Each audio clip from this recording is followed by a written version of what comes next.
ऐत्रेय उपनिषद, ये हमारे 8वां उपनिषद है। इसके पहले हम 7 उपनिषद हम कर चुके थे। तैत्रीय उपनिषद हमारा 7वां उपनिषद था, 7 था। ऐत्रेय उपनिषद में इसके बारे में थोड़े से हम ओवरव्यू करेंगे कि ऋग्वेद के ऐत्रेय आरण्यक के ये दूसरे आरण्यक का चौथा, 5वां और 6ठा अध्याय की यह उपनिषद है। ऋग्वेद के ऐत्रेय आरण्यक के दूसरे आरण्यक का चौथा, 5वां और 6ठा अध्याय ही यह उपनिषद है।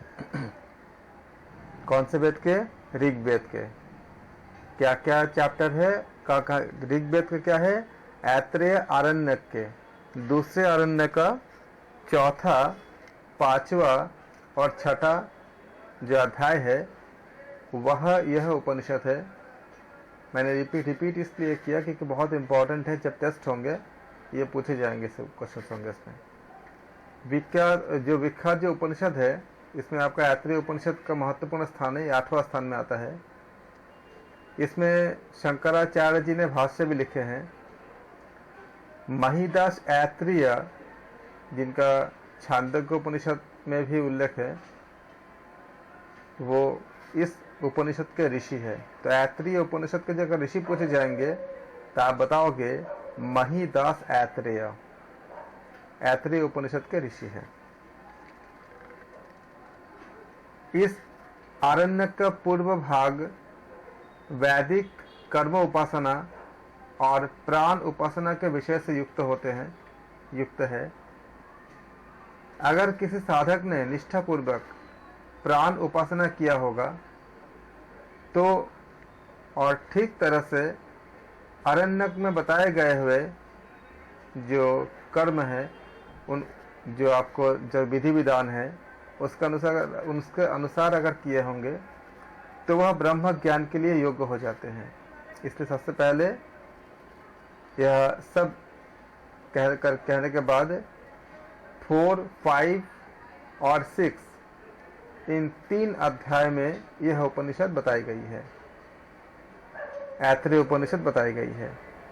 इसके 3 अध्याय हैं। ऐत्रेय उपनिषद के कितने हैं? कुल मिला के 3 अध्याय हैं। इसके 3 अध्याय हैं और 5 खंड है। हमने क्या पाया कि 3 अध्याय और 5 खंड है। पहले अध्याय में 3 खंड और द्वितीय और तृतीय अध्याय में आपको एक खंड मिलेंगे और कुल जो है 33 कंडिकाएं यानी मंत्र हैं। पहले अध्याय यानी फर्स्ट चैप्टर होगा, प्रथम अध्याय में आत्मा की ईक्षण पूर्वक सृष्टि क्रम, लोकपाल की रचना, इंद्रियों और उनके अधिष्ठाता देवों की उत्पत्ति, उनका निवास, खाद्य, बहुत ही महत्वपूर्ण बात बताई गई इसमें। अभी आप इसमें बहुत सारी चीज़ों का आंसर पा जाओगे कि हम कहते हैं ना कि नाभि से अनाहत चक्र होते हैं, ओम की उत्पत्ति होती है। इन सब बातों का आपको बहुत सारे उत्तर मिल जाएंगे।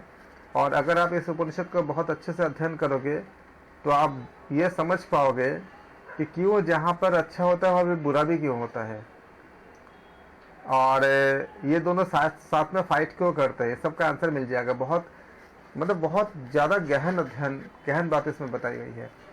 क्यों अच्छे बुरे एक साथ साथ होते हैं। अक्सर ऐसा दिखता है ना कि जहाँ पर अच्छा होता है वहाँ बुरे भी चीज़ होती है, और हम कितना ही कोशिश करते हैं तो वो साथ साथ आ ही जाती है सारा चीज़ें। उसके आंसर मिलेंगे आपको। इसमें कुछ है, बहुत ज़्यादा इसमें विज्ञान भी है, दर्शन तो खैर है ही इसमें बहुत ज़्यादा, और ज्ञान तो पूरा बहुत ज़्यादा भरी है। प्रथम अध्याय में आत्मा की ईक्षण पूर्वक सृष्टि क्रम, लोकपाल रचना, इंद्रियों और उसके अधिष्ठाता देवों की उत्पत्ति, उनका निवास, खाद्य, पश्चादी देवों के द्वारा अस्वीकृति, मनुष्य देह का स्वीकार। यहाँ आप ये पाओगे आज का एनाटॉमी जो बताते हैं कि इंसान का शरीर की रचना देखकर वो डॉक्टर से जो एक्सपर्ट से वो दंग रह जाते हैं। अभी आप जब एनाटॉमी जब देखोगे इतनी बारीक बारीक से सब चीज़ों को ईश्वर ने बनाए हैं, इतनी इतनी ज़्यादा उसमें टेक्नोलॉजी का इस्तेमाल किया गया है कि आश्चर्य हो जाते हैं कि किस तरह से हम एक खाने को, हम रोटी के टुकड़े को कैसे शरीर के अंदर से ऐसे ऐसे मैकेनिज्म बनाया गया है कि खून में बदल जाता है।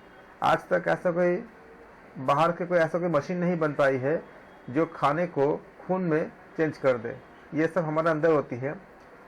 इसके जितना अभी तक जितना निकाला जा सका है वो इतनी ज़्यादा अमेजिंग है कि आप मतलब लोग जो एक्सपर्ट्स होते हैं, आप सोचोगे किडनी का काम अगर बाहर से कराने होंगे, मशीन से कराने होंगे, कितने कुछ करने पड़ते हैं, कितने बड़े से आपको मशीन लगती है, कितने लोग लगते हैं, कितना आपका जगह लगता है खाली डायलिसिस करने के लिए, और उसके बाद कितनी तकलीफ भी होती है, तब भी वो चीज़ नहीं हो पाती जो हमारे नेचुरल किडनी कर पाता है।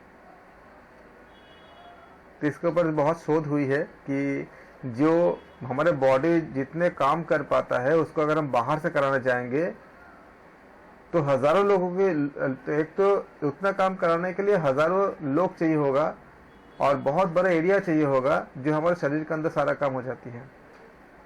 तो इसी बात को यहाँ पे समझाया गया है और ये बताया गया है कि देवताओं को पहले दूसरे शरीर को दिया गया था तो उन्होंने स्वीकार नहीं किया। इसी का इसमें यह है कि खाद्य प्रसादी देवों के द्वारा अस्वीकृति, और बाद में जब मनुष्य देह दिया गया तो उनको स्वीकार हो गया देवताओं को। देवों का स्वस्थान में प्रवेश, सबका एक स्थान होता है। हम देखते हैं ना कि अपान वायु का स्थान होता है, प्राण वायु का स्थान होता है, सबका अपने आप एक स्थान होता है।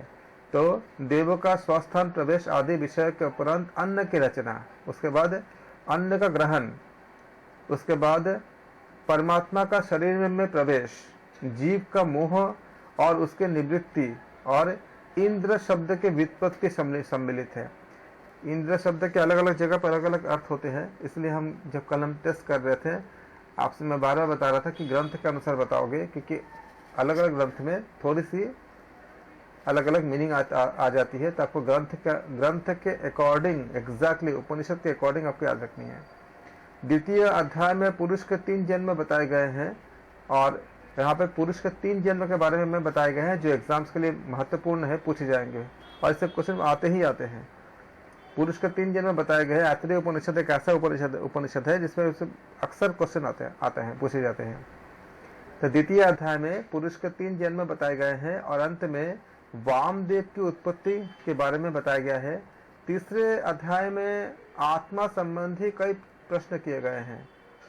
प्रधान संगक के उनके मन जो है प्रधान संगक मन के कई नाम बताए गए हैं, उस पर मन के क्या क्या नाम है।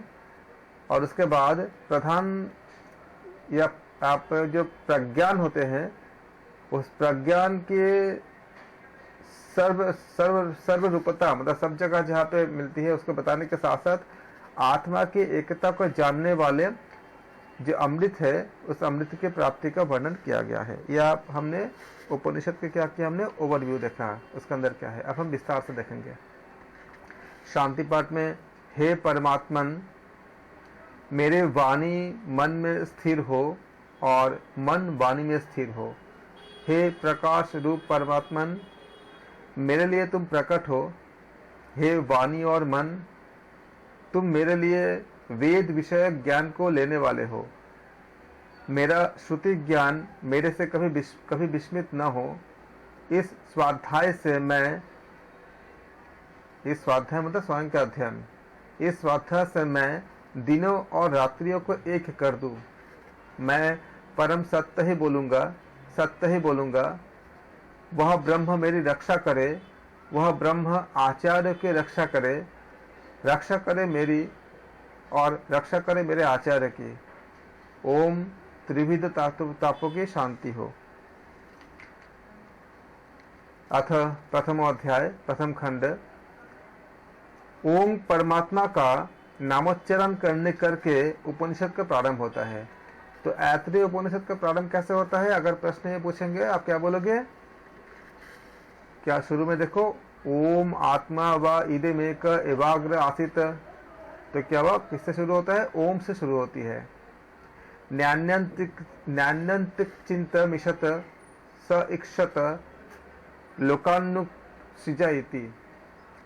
तो ओम परमात्मा का नामोच्चारण करके उपनिषद का आरंभ होता है। अगर प्रश्न आता है कि ओम परमात्मा को उच्चारण करते हुए किस उपनिषद की आरंभ होती है, तो आप बोलोगे ऐतरेय उपनिषद। या अगर उल्टा भी आ जाए कि ऐतरेय उपनिषद का आरंभ किस शब्द से उच्चारण होती है या किस उच्चारण से होती है या परमात्मा के किस नाम से होता है, कैसे भी घुमा के आ सकता है। इसलिए आप खाली ओम परमात्मा का नाम उच्चारण से आरंभ होता है, अगर ये याद रखोगे, प्रश्न कैसे घुमा के आएगा आपको दिक्कत नहीं होगा। इस जगत के प्रकट होने से पहले एकमात्र परमात्मा ही था, दूसरा कोई चेष्टा करने वाला नहीं था। उस परम पुरुष परमात्मा ने क्या सोचा, इसे कहते हैं जब प्रभु यानी परमात्मा को आप जानते हो, सांख्य दशम में पढ़े हो आपने कि सतोगुण रजोगुण तमोगुण तीनों जब समान अवस्था में रहता है उसको साम्य कहते हैं। जिस समय सृष्टि की उत्पत्ति होनी होती है, तो जैसे कि शांत पानी में अगर एक पत्थर का टुकड़ा अगर डालते हो तो क्या होता है, उसमें हलचल पैदा होती है, लहरें पैदा होती है। उसी प्रकार से जब सतोगुण और तमोगुण में कोई एक वृद्धि होती है तो क्या होती है, उसमें हलचल पैदा होती है। और उसके बाद क्या होता है, सृष्टि की उत्पत्ति होती है। या आप सांख्य में पढ़े हो, सांख्य दर्शन में पढ़े हो। यहाँ परमात्मा खाली इच्छा प्रकट की है, जो भी उन्होंने एक इच्छा किए, इच्छा करते ही उनका जो भी उन्होंने इच्छा किया उससे क्या हुआ, सृजन उसका उत्पत्ति हो गई। तो परमात्मा ने ऐसा सोचा कि अवश्य ही मैं लोकों का सृजन करूं, अवश्य ही मैं लोकों का सृजन करूं। इस प्रकार उन्होंने खाली विचार किया। जैसे ही उन्होंने विचार किया, तुरंत ही जब आप अध्ययन किए होंगे कि पंच महाभूत इत्यादि, और आप जानते हो कि पूरा यूनिवर्स का जो निर्माण हुई है वो पंच महाभूत से हुई है। तो जैसे ही उन्होंने ये इच्छा की है कि मैं लोगों का सृजन करूं, निर्माण करूं, सबसे पहले क्या हुआ, उन्होंने इसको ऑर्डर के याद रखना एग्जाम्स के लिए बहुत महत्वपूर्ण है। उसने मतलब क्या, परमात्मा ने अंब क्या होती है, जो द्यूलोक से ऊपर के लोग को कहते हैं। मरीचि का मतलब क्या होती है, अंतरिक्ष। मर मतलब क्या होती है, मर्त्यलोक, इसको याद रखेंगे। और आप मतलब क्या होती है, पृथ्वी के नीचे के लोग। इन लोकों की रचना की है। हमारे पृथ्वी के ऊपर भी कई लोक है, नीचे भी कई लोक है। इसका जैसे हम पृथ्वी के नीचे क्या होती है, आप पाताल, तलातल, रसातल, आप पढ़े हो ना, पाताल एकदम नीचे होती है, तलातल, रसातल, ऐसे इस तरह के पाताल ऐसे होती है ना। और इसे पृथ्वी के ऊपर क्या है, उसके भी ऊपर कुल मिला के उसके भी ऊपर लोक है। पृथ्वी के ऊपर पृथ्वी से ज्यादा सात्विक लोक है, और नीचे क्या है, पृथ्वी से ज्यादा तामसिक लोक होते हैं। आप तो टोटल कितने हैं आपका, 14 भुवन के बारे में बताए जाते हैं। तो आप इसको याद रखोगे कि अंभ मतलब क्या, द्यूलोक से ऊपर, मरीचि मतलब अंतरिक्ष, मर मतलब मर्त्यलोक, आप मतलब पृथ्वी के नीचे के लोग। इन लोगों की क्या रचना की है। और ऐतरेय उपनिषद के अनुसार जो द्यूलोक से भी परे है और स्वर्ग जिसकी प्रतिष्ठा है, वह क्या है, उसे कहते हैं अंब कहते हैं, वह अंब है। अंतरिक्ष यानी क्या, भूवर्लोक। तो भूवर्लोक क्या है आपका, मरीचि है।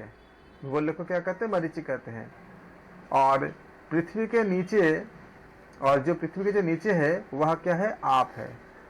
तो इसको याद रखना, एग्जाम में इनमें से कोई भी एक आपको पूछे जा सकते हैं, और आपको मैं ऑप्शन नहीं दूंगा, आपको उसमें बतानी होंगे टेस्ट में।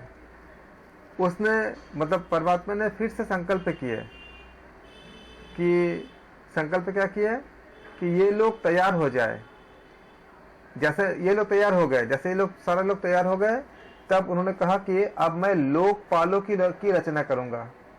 लोकपालों की रचना करूं, ऐसा सोचकर परमात्मा ने जल में से एक पुरुष को निकालकर मूर्तिमान मतलब जो अवयव होता है उसको कहते हैं अवयव वाला। एक होती है ना आपका निराकार, और एक होती है साकार जिसका आकार होता है, जिसको कुछ अवयव होता है। तो क्या किया परमात्मा ने, उन्होंने इच्छा क्या किया कि लोकपालों की रचना करूं। ऐसा सोचकर उन्होंने जल में से एक पुरुष को निकालकर क्या बनाया, अवयव वाला बनाया, जो मूर्तिमान बनाया, जिसका मूर्ति होता हो। परमात्मा ने, अब यहां से आप देखो, इसको आपने पूरा याद किया, इसको ऊपर का सारा कंटेंट है। परमात्मा ने उस हिरण्यगर्भ पुरुष को लक्ष्य करके संकल्पनात्मक तप किया। उस तप से तप्त यानी प्रभावित होकर के हिरण्यगर्भ के शरीर से, यहाँ देखो, यहाँ पे 10 दिशाओं के बारे में आप खाली इतना मत सोचो कि इसको खाली पढ़ो मत, समझो विज्ञान के दृष्टिकोण से किस तरह से सब दिशाओं की उत्पत्ति हुई, कैसे आपका बाकी इंद्रियों की उत्पत्ति हुई। देखो कितनी ज्यादा रिलेटेड है आज के हमारे सारा चीज से। आज जब भी किसी प्राणी की उत्पत्ति होती है, उसके साथ अंडे का बहुत संबंध होती है, यानी कि यहाँ तक कि इंसान के भी जब गर्भधारण होती है वहाँ भी अंडे का प्रावधान होती है, अगर आपने एनाटॉमी को पढ़ा आपने तो। और आपका देखो बाकी जो पशु है, जितना आपका जो बर्ड्स वगैरह है, उस सब में क्या है, अंडा आता है, अंडे के बाद उससे क्या होती है, जीवन की उत्पत्ति होती है। तो यहाँ जो क्या बताया गया, उस तप से तप्त प्रभावित हिरण्यगर्भ के शरीर से प्रथम अंडे की तरह फूटकर क्या हुआ, मुख यानी छिद्र पैदा हुआ।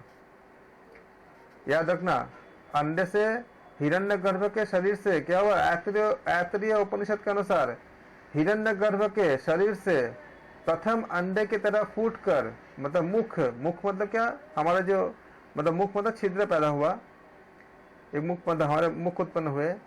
मुख से क्या हुआ, हम जो बात करते हैं वागेंद्रिय, और वागेंद्रिय से क्या हुआ, अग्नि पैदा हुआ। आज भी आप देखते हो, अगर आप थर्मोमीटर लगाओगे तो माउथ का टेम्परेचर ज़्यादा होती है, बॉडी के में अगर लगाओगे, अंडर आर्म्स में अगर लगाओगे तो जितना टेम्परेचर दिखाता है, माउथ में क्या होती है, ज़्यादा 1 डिग्री ज़्यादा आपका दिखता है। रीडिंग जो है अगर निकालोगे तो 1 डिग्री क्या ज़्यादा होती है फ़ारेनहाइट टेम्परेचर में। क्या बताया गया इसमें, इसे बताया गया क्या, वागेंद्रिय, और वागेंद्रिय से क्या हुआ, अग्नि पैदा हुआ। अगर हमारे शरीर से अगर अग्नि खत्म हो जाए तो हम मृत हो जाते हैं। बाद में नाक के 2 छिद्र प्रकट हुए, नाक के छिद्रों से क्या हुए, प्राण पैदा हुआ, और प्राण से क्या हुआ, वायु उत्पन्न हुआ। बाद में आंखों से, आंखों के 2 छिद्र उत्पन्न हुए, आंखों के 2 छिद्र से चक्षुर इंद्रिया उत्पन्न हुई, प्रकट हुई, और नेत्रेंद्रियों से सूर्य पैदा हुआ, मतलब दृष्टि पैदा हुआ। फिर दोनों कानों के 2 छिद्र उत्पन्न हुए, उन छिद्रों से क्या उत्पन्न हुए, कर्णेंद्रिय उत्पन्न हुए। श्रोत्रेंद्रियों से दिशाएं प्रकट हुई। फिर क्या हुआ, फिर त्वचा उत्पन्न हुआ। त्वचा से क्या हुआ, रोंगटे पैदा हुए, और रोंगटों से औषधियां और वनस्पतियां पैदा हुए। फिर क्या हुआ, उसके बाद हृदय उत्पन्न हुआ। हृदय से मन, मन से चंद्र उत्पन्न हुए। उसके बाद नाभि प्रकट हुआ, नाभि से अपान वायु उत्पन्न हुआ, और अपान वायु से मृत्यु देव जन्म लिए, मृत्यु देव पैदा हुए। आप जानते हो अपान वायु का जो पूरा भूमिका क्या होती है, हमारे मृत्यु के साथ बहुत संबंध होती है। उसके बाद क्या हुआ, लिंग उत्पन्न हुआ। लिंग से क्या हुआ, वीर्य। लिंग से क्या उत्पन्न हुए, वीर्य, और वीर्य से क्या हुआ, जल उत्पन्न हुआ। ये साइकिल का आप याद रखेंगे। यहाँ क्या होता है, आपका पहला खंड क्या होता है, पूरा होता है। फिर हम करेंगे द्वितीय खंड। परमात्मा के द्वारा रचे गए ये सब देव इस संसार रूपी महासागर में जब प्रकट हो गए, तब परमात्मा ने उस देव समुदाय को भूख और प्यास से युक्त कर दिया। तब इन सब देवों ने उनसे कहा, हमारे लिए एक एक स्थान की व्यवस्था कर दीजिए जहां रहकर हम अन्न का भक्षण करें। तब परमात्मा ने देवताओं के लिए गाय का शरीर दिया। उसे देखकर उन्होंने कहा, मतलब देवताओं ने कहा, हमारे लिए यह पर्याप्त नहीं है। उनके ऐसा कहने से परमात्मा ने उनके लिए घोड़े का शरीर बनाया। तो पहले क्या दिए थे? ऐत्रेय उपनिषद के अनुसार गाय का शरीर। जब देवताओं ने इनकार कर दिया तो क्या दिए? घोड़े का शरीर दिए। उसे देखकर, जब देखा उन्हें देखकर भी देवताओं ने कहा कि फिर भी ये जो घोड़े का शरीर है ये हमारे लिए पर्याप्त नहीं है। तब परमात्मा ने उनके लिए पुरुष का शरीर बनाया, मतलब मनुष्य बनाया। उसे देखकर देव बोले, वाह वाह, ये तो बहुत सुंदर है, ये बहुत अच्छा बन गया। सचमुच मनुष्य शरीर परमात्मा की सुंदरतम रचना है। फिर देवों से परमात्मा ने कहा, तुम अपने अपने योग्य आश्रय में प्रविष्ट हो जाओ। मतलब जिसको जहाँ जहाँ जो योग्य है उस जगह चले जाओ। तब इसके बाद तो आप चीज़ों को याद करनी है, बहुत कंटेंट है इसमें, एग्जाम्स में आने के लिए बहुत ज़्यादा कंटेंट है। तब अग्नि वागेंद्रिय बनकर मुख में प्रविष्ट हो गया। अग्नि कहाँ गया? मुख में चला गया। वायु प्राण बनकर नासिका में दाखिल हुआ। देखो हम नाक से क्या करते हैं? सांस लेते हैं ना। और मुख में देखो अग्नि तत्व तो ज़्यादा होती है, गर्मी क्या होती है? ज़्यादा होती है मुख में। आप अगर आइसक्रीम भी रखते हो, कुछ भी खाना रखते हो तो गर्म हो जाता है ना मुख के अंदर। तो क्या हुआ? अग्नि कहाँ गया? वागिंद्रिय बन के कहाँ चला गया? मुख में प्रविष्ट हो गया। वायु प्राण बनकर कहाँ चला गया? नासिका में दाखिल हो गया। सूर्य नेत्रेंद्रिय बनकर अक्षी गोलक में चला गया। दिग देवताएं श्रोत्रेंद्रिय बनकर कहाँ चले गए? कान में प्रविष्ट हो गए।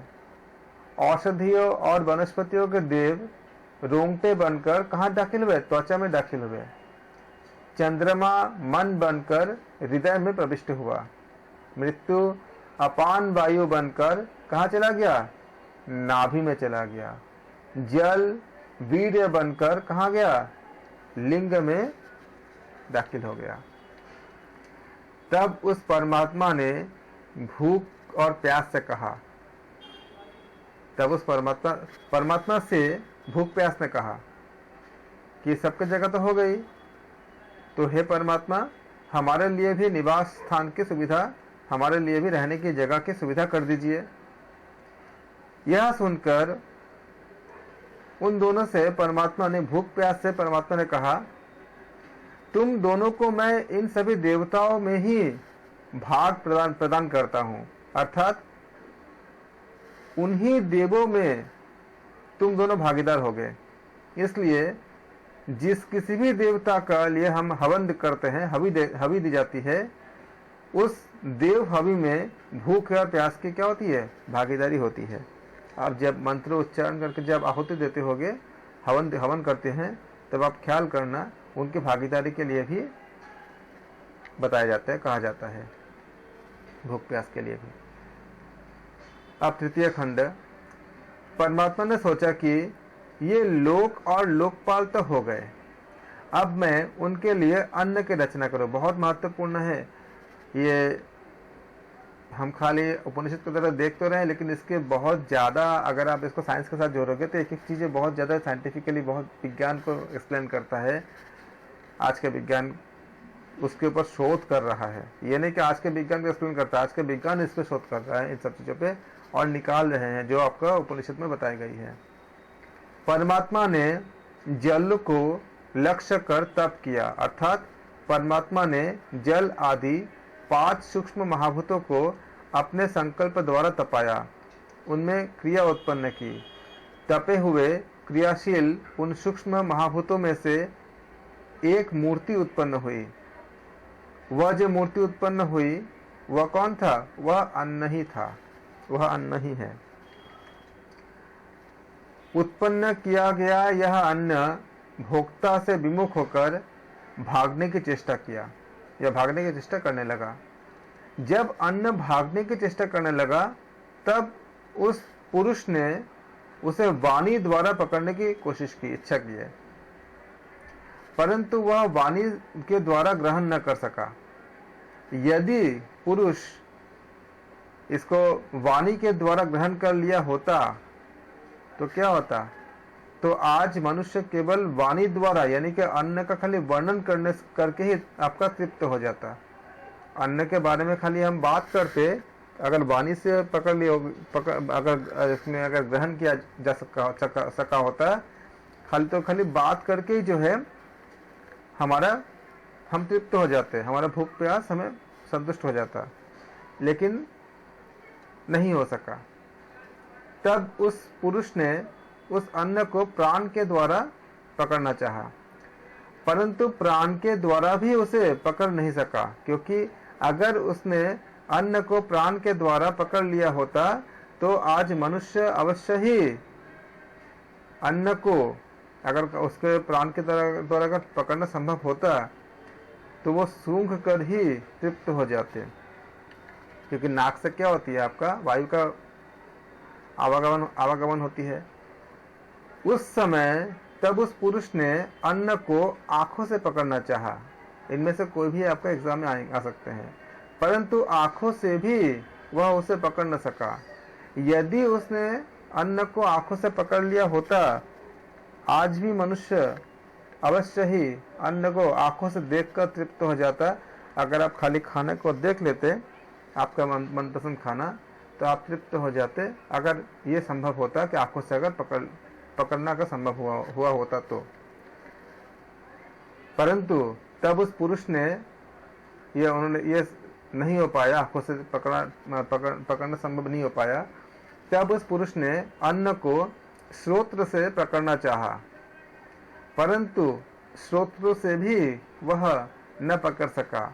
यदि उसने अन्न को श्रोत्र से पकड़ लिया होता, तो श्रोत्र मतलब सुनना, तो आज भी इंसान या मनुष्य केवल अन्न को सुनकर ही तृप्त हो जाता। अन्न के बारे में सुन लेते, सुन के हमारा क्या पेट भर जाता, लेकिन ऐसा नहीं हो सका। तब उस पुरुष ने अन्न को त्वचा से पकड़ना चाहा, परंतु त्वचा से भी वह अन्न को नहीं पकड़ सका। यदि उसने अन्न को त्वचा से अगर पकड़ लिया होता तो क्या होता, कितना अच्छा होता।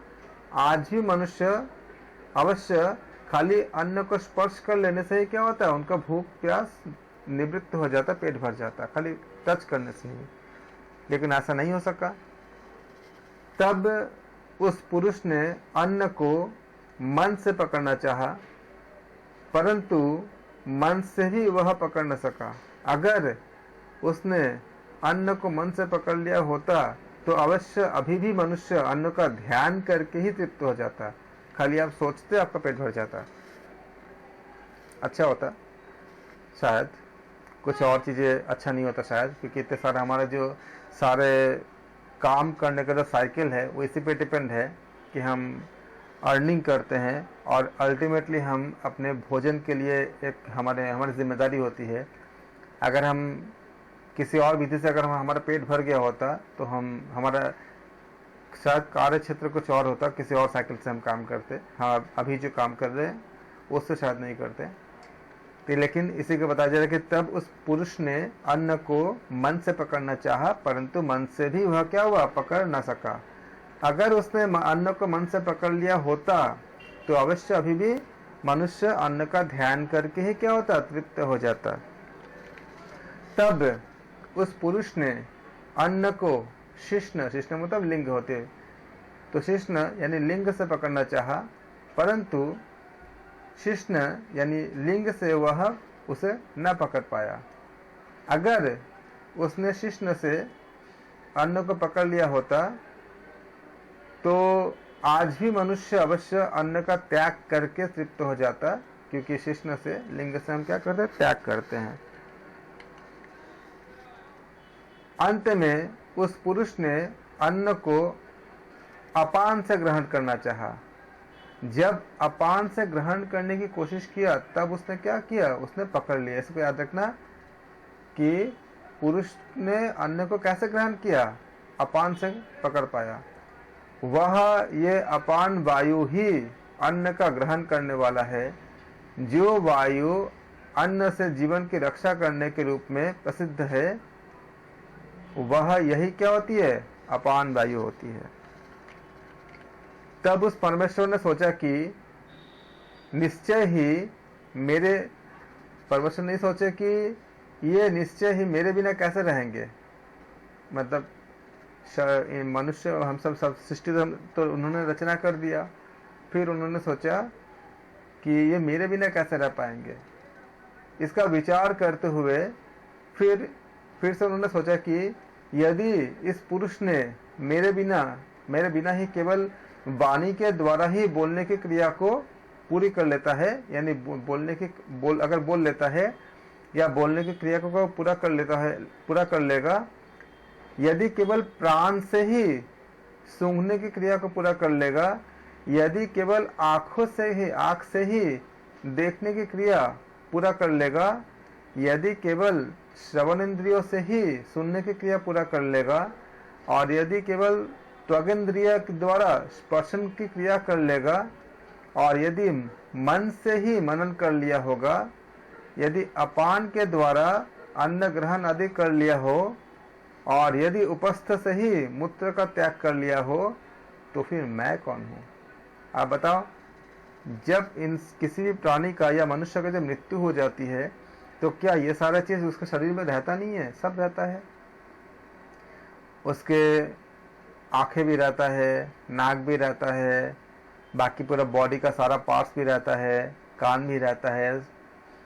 तो उपनिषद की कितनी ज़्यादा साइंटिफिक रिलेवेंट है इसमें साथ। सोचो कि उन्होंने कहा, परमेश्वर ने सोचा कि अगर खाली ये सब ऑर्गन के द्वारा ही पूरा काम कर लेगा, तो फिर मैं कौन हूँ? यानी कि इसके द्वारा उन्होंने क्या किया कि अगर ऐसा हुआ होता तो मृत्यु किसी का नहीं हुआ होता। अगर मृत्यु नहीं हुआ होता तो खाली अगर जन्म होता तो क्या हमारे लिए जगह बचता? साइकिल कैसे होता? साइकिल नहीं पूरा होता। तो उन्होंने क्या किया कि इन सबको संचालित करने के लिए सारे ऑर्गन होंगे, लेकिन उस ऑर्गन को चलाने के लिए भी एक शक्ति की आवश्यकता होगा, जिसको हमने सादे उपनिषद में हमने इसके पहले पढ़ के आए हैं कि वो शक्ति क्या है? वो वही शक्ति परमात्मा है, जिसके होने से हमारे शरीर के अंदर हम सारे काम कर पाते हैं। और यहाँ पे देखो बात वही है, लेकिन क्या आपका ऐतरेय उपनिषद में एक अलग तरीके से बताए गए हैं। वही बात है कि परमात्मा ने सोचा कि अगर मेरे बिना ही ये सब हो जाएगा, मैंने सारा ऑर्गन तो मैंने बना लिया, मैंने आंखें बना दिया, कान बना दिया, हमने जननेंद्रिय बना दिया, हमने श्रवणेंद्रिय बना दिया, सब कुछ कर दिया। अगर खाली इन इंद्रियों के द्वारा ही सारा काम हो जाएगा तो फिर मेरा क्या रोल है? मैं कौन हूँ? यह विचार करके अब बोलो, इस बात का कोई जवाब है आज के विज्ञान के पास? जो हम पश्चिमी विज्ञान की तरफ जाते हैं, वो भी तो इसी को ढूंढ रहे हैं ना, कि वो कौन सी शक्ति है जिसके होने से ये सारी चीज हो रही है शरीर में, और जिसके ना होने से इतने सारी चीज होते हुए भी ये सब होते हुए भी कोई काम नहीं करता, और मृत्यु के कुछ ही समय बाद क्या होती है, सब आपका काम करना बंद कर देता है। वो कौन शक्ति है? इसी बात का जवाब कहाँ मिलती है? ये सारे उपनिषद में मिलती है। देखो कितने अच्छे से बताया गया है, अलग तरीके से बताया गया है।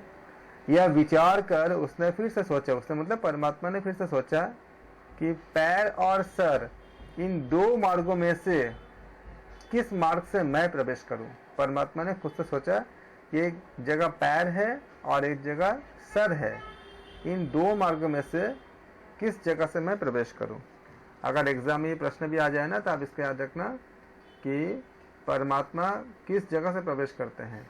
ऐसा सोचकर परमात्मा ने इस मनुष्य शरीर की सीमा को ही चीर कर उसके द्वारा शरीर में प्रवेश किया, और यह द्वार विद्युति नाम से प्रसिद्ध हुआ। विद्युति कौन से द्वार है? जहां से परमात्मा ने शरीर में प्रवेश करते हैं। और जानते हैं कौन सा द्वार है? ये ब्रह्म द्वार है। हम जो सहस्रार चक्र कहते हैं ना, वहाँ पे अगर देखोगे तो विद्युत वहाँ पे मिलेगा आपको, अगर आप इसको अच्छे से अगर वो करोगे। इसीलिए कहते हैं कि सर पे किसी को हम आघात नहीं करते, क्योंकि वहाँ पे अगर आघात होती है तो क्या होती है, हमारी मृत्यु हो जाती है। क्योंकि क्या बताया उपनिषद में कि इस सीमा को चीर दिया गया था, चीर कर उसके द्वारा क्या वो शरीर में प्रवेश किए थे। इसलिए जगह कितना सॉफ्ट होता है ना, जो हमारे जो ब्रह्म तालु होती है, जो सहस्रार चक्र होती है, उसमें कोई चोट लगने से हमारा क्या होती है, हम हेलमेट क्यों पहनते हैं, ताकि हमारा वो जगह सेफ रहे। और अगर वहाँ अगर कोई चोट लगती है तो क्या होती है, हम गिर जाते हैं, बेहोश हो जाते हैं, मृत्यु भी हो जाती है कभी कभी। तो ये क्या हमने पाया, ऐत्रेय उपनिषद में ऐसा सोचकर उसने इस मनुष्य शरीर के सीमा को ही चीर दिए और उसके द्वारा क्या किया, उन्होंने शरीर में प्रवेश किए। किसने प्रवेश किए, परमात्मा ने प्रवेश किए। उस द्वार का नाम क्या बताया गया, उस द्वार का नाम विद्रिति। नाम याद रखिएगा आपके एग्जाम्स के लिए या टेस्ट के लिए, किस नाम से प्रसिद्ध है, विद्रिति नाम से प्रसिद्ध है, याद रखिएगा।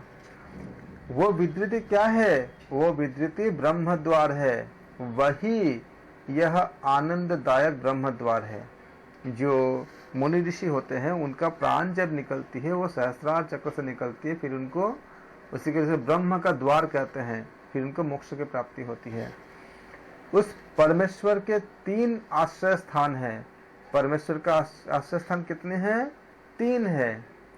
3 स्वप्न है, यह हृदय आश्रय स्थान है, यह हृदय आश्रय स्थान, यह परम धाम आश्रय स्थान, और क्या है, यह ब्रह्मांड आश्रय स्थान।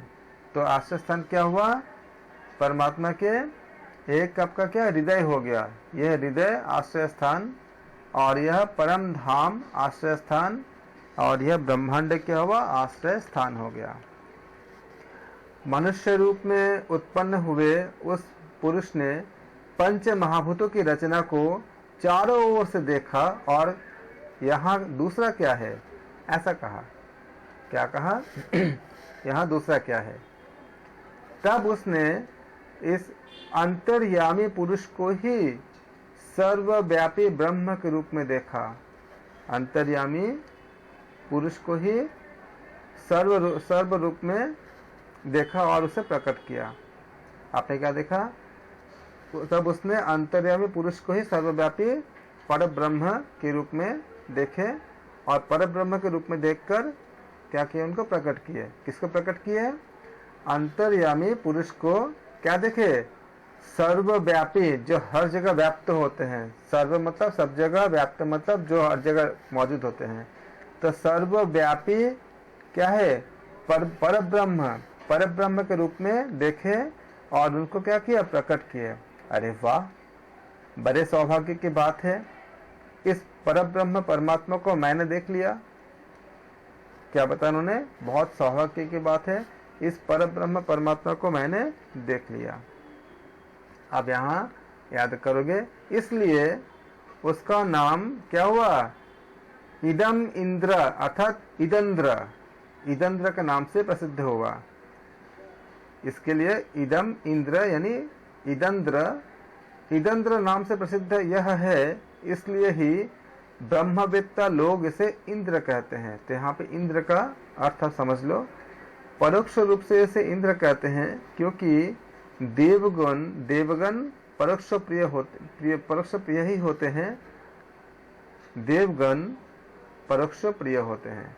इस तरह से हमारा उपनिषद का यहाँ 3य खंड पूरा होता है और ऐत्रेय उपनिषद का प्रथम अध्याय क्या हुआ, समाप्त हो गया। 2य अध्याय 4th खंड।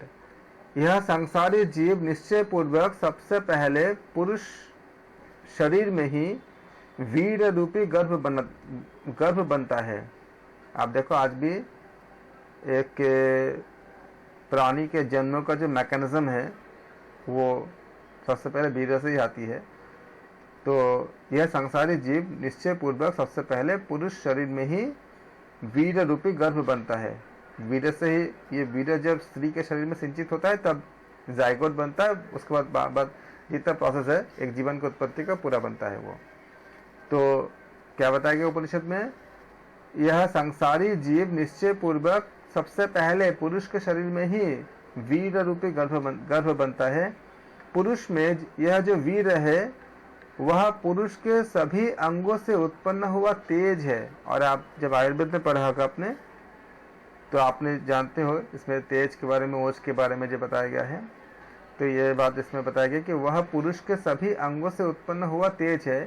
यह पुरुष पहले अपने स्वरूप भूत इस वीर रूप तेज को धारण करता है, बाद में जब वह उसे स्त्री में सिंचित करता है तब वह गर्भ रूप से उत्पन्न होता है, और यह इसका पहला जन्म है। 3 जन्म के बारे में बताया गया है, ये इसका पहला जन्म है। मतलब नॉर्मल प्रोसेस से जो एक जीवन की उत्पत्ति होती है वो आपका पहला जन्म है। अब आगे का बहुत ध्यान से देखिएगा। वह गर्भ स्त्री के आत्मभाव का प्राप्त होता है, अर्थात जैसे अपना अंग हो वैसा ही हो जाता है, इसलिए वह स्त्री को पीड़ा नहीं पहुंचाता। आप सोच सकते हो कितनी बड़ी बात बताया गया है। अगर हमारे बॉडी में अगर बाहर से कोई चीज़ आ जाती है, जैसे कि किसी को किडनी में अगर स्टोन होती है तो कितना भयंकर पेन होता है, लेकिन इतने बड़े बेबी वहाँ जन्म होती है, डेवलप होती है, 9 महीने तक रहते हैं। क्या ईश्वर का कितनी बड़ी मैकेनिज्म है, इसको सोचो। और खाली मनुष्य के लिए नहीं, सारे एनिमल के लिए ही अपना अपना मैकेनिज्म है। अगर आप जैसे मुर्गी को देखोगे, कबूतर को देखोगे, उनका जो मैकेनिज्म है, यहाँ तो मैं इसको चर्चा नहीं करूँगा क्योंकि बहुत लंबी हो जाएगी और इसके कंटेंट का रिलेवेंट भी नहीं है। लेकिन अगर आप इसको स्टडी करोगे, इतना टेम्परेचर को क्रिएट करना होता है जो कि सामान्य अवस्था में संभव ही नहीं है। कैसे क्रिएट करते हैं, तो प्रभु की एक मतलब विज्ञान है, बहुत ही अद्भुत विज्ञान है। वह गर्भ स्त्री के आत्मभाव का प्राप्त होता है, जैसे अपना अंग है, अंग जैसे अपना अंग हो वैसा ही हो जाता है। इसलिए मतलब क्या हुआ इसका कि मनुष्य का जो बच्चा क्या होगा, मनुष्य ही होगा, गाय का बच्चा गाय ही होगा। इसलिए बोला कि जैसा अपना अंग हो वैसा ही हो जाता है, इसलिए वह स्त्री को पीड़ा नहीं पहुंचाता। वह स्त्री अपने शरीर में आए हुए पति के स्वरूप का पालन पोषण करती है। अब पति के स्वरूप का आप जानते हो, इसका अर्थ क्या है कि जी हम जब शुक्राणु जाता है तो उसमें डीएनए का ही आप जानते हो कि सारे जो एनाटॉमी होती है, अपना डीएनए ही ट्रांसफर होता है, और उसी कारण माता पिता का अपने बच्चों से इतना प्यार भी होता है क्योंकि उनका डीएनए ही उनके अंदर होता है। गर्भ का पोषण करती हुई स्त्री पालन पोषण करने योग्य होती है। वह स्त्री अर्थात माता गर्भ को प्रसव होने तक धारण करती है। जन्म होने के बाद वह पिता पहले ही कुमार को यानी जात कर्मादि संस्कारों से अभ्युदय बनाता है, उसकी उन्नति करता है।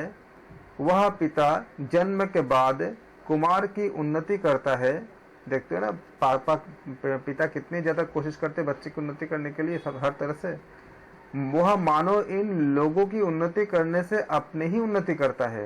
अब ये एकदम सबके साथ ही ये है कि जैसे बच्चा कुछ करता है तो पिता को क्या लगता है कि उनका खुद की उन्नति है। पिता ये चाहते कि मेरे से भी ज़्यादा आगे जाए, जो मैं नहीं कर पाया मेरे बेटे ऐसा करे।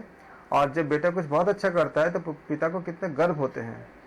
तो उपनिषद में देखो क्या बताया गया है, वह मानो इन लोगों की उन्नति करने से ही अपनी उन्नति करता है, क्योंकि इसी प्रकार से ये सब लोग को विस्तार को प्राप्त हुए, और ये क्या उसका दूसरा जन्म है। पुत्र क्या पहला क्या था, जो नॉर्मल जो प्रोसेस से हम जन्म देते हैं वो पहला जन्म था। उसके बाद पुत्र में ही पिता अपने को देख करके जो उन्नति करते हैं, जो प्रोग्रेस करते हैं, जो ग्रोथ करते हैं, वो दूसरा जन्म था। पुत्र रूप में उत्पन्न हुआ उस पिता की ही आत्मा इसी के शुभ कर्मों के लिए उसका प्रतिनिधि बना दिया जाता है। इसके बाद इस पुत्र का यह पिता रूप दूसरा आत्मा अपना कर्तव्य पूरा करके आयुष्य पूरा होने पर मरने के बाद यहाँ से चला जाता है। अर्थात जो पिता है, पिता की जब मृत्यु हो जाती है तो अपना कर्तव्य पूरा करने के बाद जब उनका आयु समाप्त होती है तो यहाँ से चले जाते हैं।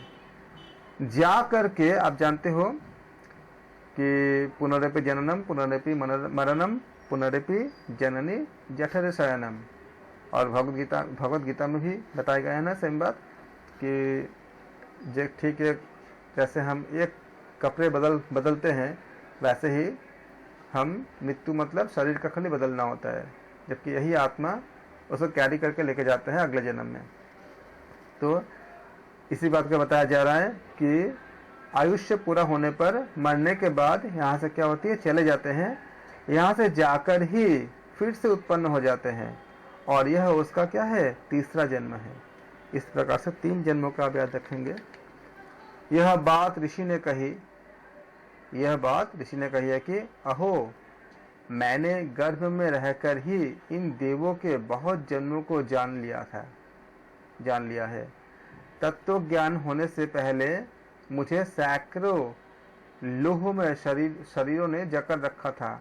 अब तत्व ज्ञान के प्रभाव से मैं बाज पक्षी की तरह उन्हें विदीर्ण कर बाहर निकल आया हूँ। वामदेव ने गर्भ में शयन करते ही ऐसा कहा था। इस प्रकार से हमने क्या देखा, इस प्रकार जन्म जन्मांतर का रहस्य जानने वाला वह वामदेव ऋषि इस शरीर के नष्ट होने पर संसार से उठकर ऊर्ध्व गति द्वारा परम धाम पहुंच गए, सर्व भोगों को वहां प्राप्त कर अमर हो गए। और यहाँ चतुर्थ खंड पूरा हुआ और ऐत्रेय उपनिषद का द्वितीय अध्याय समाप्त हो गया। तृतीय अध्याय, हम जिसकी उपासना करते हैं वह यह आत्मा कौन है, अथवा मनुष्य जिससे देखता है, अथवा जिससे सुनता है, अथवा जिससे गंध को सूंघता है, अथवा जिससे वाणी को स्पष्ट रूप से बोलता है, अथवा जिससे स्वाद युक्त या स्वाद रहित वस्तु को जानता है, वह आत्मा प्रथम और द्वितीय अध्याय में जो बताए गए हैं उन आत्माओं में से कौन सा है। ये जो हृदय है वही मन भी है।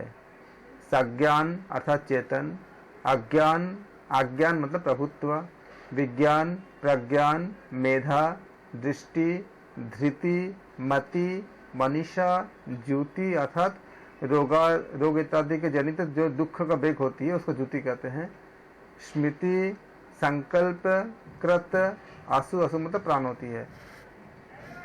काम, वश मतलब स्त्री संसर्ग की अभिलाषा यानी संभोग जिसे कहते हैं, स्त्री संसर्ग आदि की अभिलाषा, ये सब प्रज्ञान अर्थात स्वच्छ ज्ञान स्वरूप परमात्मा के ही नाम अर्थात उसी की सत्ता के बोधक लक्षण होते हैं।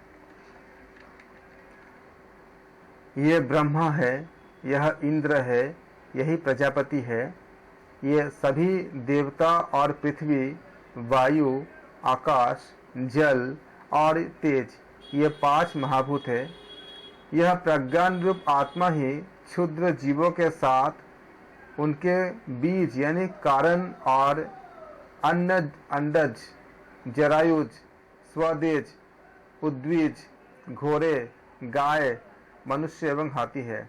इसके अतिरिक्त और जो कुछ भी जंगम है, आकाश में उड़ने वाले जो पतत्री है और मतलब जितने भी प्राणी आकाश में उड़ने वाले जो प्राणी होते हैं, और वृक्ष पर्वत आदि जो स्थावर है, स्थावर मतलब जो मूव नहीं करता, ये सब प्रज्ञा नेत्र और प्रज्ञान से ही या प्रज्ञान में ही निरुपाधिक चैतन्य से में ही ये स्थित होते हैं। यह समस्त ब्रह्मांड प्रज्ञा स्वरूप परमात्मा से ही ज्ञान शक्ति से उत्पन्न हुआ है। प्रज्ञा स्वरूप परमात्मा ही इस स्थिति का क्या है, आधार है। प्रज्ञा स्वरूप परमात्मा ही इस स्थिति का आधार है, अर्थात प्रज्ञान ही इस स्थिति के केंद्र में है। इसलिए प्रज्ञान ही क्या है, विज्ञान है। वह इस लोक से ऊपर उठकर उस परम धाम में उस प्रज्ञा स्वरूप परमात्मा के साथ सभी दिव्य भोगों को भोग कर अमर हो गया। और यहाँ पंचम खंड पूरी होती है। इस प्रकार ये ऐतरेय उपनिषद का तृतीय अध्याय समाप्त होती है और संपूर्ण ऐतरेय उपनिषद भी समाप्त होती है। आज हमारा ऐतरेय उपनिषद 8वां उपनिषद संपूर्ण हो गया। इसके बाद हम 2 हमारे और उपनिषद है, उसको हम जल्दी समाप्त करेंगे। फिर आपका सेकेंड यूनिट के यूजीसी नेट योग के जो सेकेंड यूनिट में आपका जो 10 उपनिषद है, इस पर से हम 8 तक हमने आज संपूर्ण किए। 2 और है, 2 हम समाप्त कर लेंगे, फिर आपका ये पूरा सेक्शन खत्म हो जाएगी। यूनिट 3 में आपका 8 उपनिषद और है, उसको हम यूनिट फिर से करेंगे, मतलब उसका नेक्स्ट पार्ट में करेंगे। और ये इसको ख़त्म करते ही हम इसमें पूरे 10 उपनिषद से हम टेस्ट सीरीज हम लॉन्च करेंगे। और इसके बाद बहुत जल्दी हम इसके बाद का जो फ्राइडे या सैटरडे को आप लोगों का हम योग दर्शन के टेस्ट सीरीज हम लॉन्च करेंगे, जो एक मैराथन क्लास में होगी। अगर मैराथन क्लास में होगी तो आपको सारा इन्फॉर्मेशन ग्रुप में आ जाएगा। 3 घंटे की हो सकती है क्लास, और खाली आपका टेस्ट होंगे, क्वेश्चंस होंगे, जैसे हमने उपनिषद में हमने किया था। 2 ब्रेक होंगे बीच में, और आप लोग उसको क्वेश्चंस का करोगे। अगर आपने इस तरह से अच्छे से प्रिपेयर कर लिए और कट टू कट अगर आंसर देने तक पहुंच गए, तो आपका जो जून में एग्जाम्स होंगे बहुत अच्छा आप परफॉर्मेंस कर पाओगे, अपने आप को बेहतर कर पाओगे अच्छे से अच्छे। और करीब 1 हफ्ता 10 दिन के बाद हम फिर से उपनिषद का पूरा टेस्ट करेंगे। तब तक आप उपनिषद को अच्छे से रिवीजन कर डालो, पूरा अच्छे से रिवीजन कर डालो, ताकि आप उपनिषद को भी अच्छे से कर पाओ। आपका उपनिषद, योग दर्शन और हठ योग के जो ग्रंथ है, इनको अगर आप अच्छे से कर लेते हो तो आपको काफ़ी ज़्यादा, मतलब मान लो कि आधे तैयारी हो जाती है, लगभग हाफ जो है आपका 100 क्वेश्चन में से लगभग 45-50 क्वेश्चन के आसपास आपका बन जाती है, लगभग रफली बता रहा हूँ, थोड़ा कम ज़्यादा हो सकता है इसमें। तो ये आपका माइलस्टोन हो जाएगा, इसलिए आप तैयारी करो, रेडी करो। Thank you so much. कोई भी डाउट होगा आप चैनल पे कमेंट करके आप क्वेश्चन पुट अप कर सकते हो, हम आपको उसका आंसर देंगे। धन्यवाद आप सबका, थैंक यू सो मच।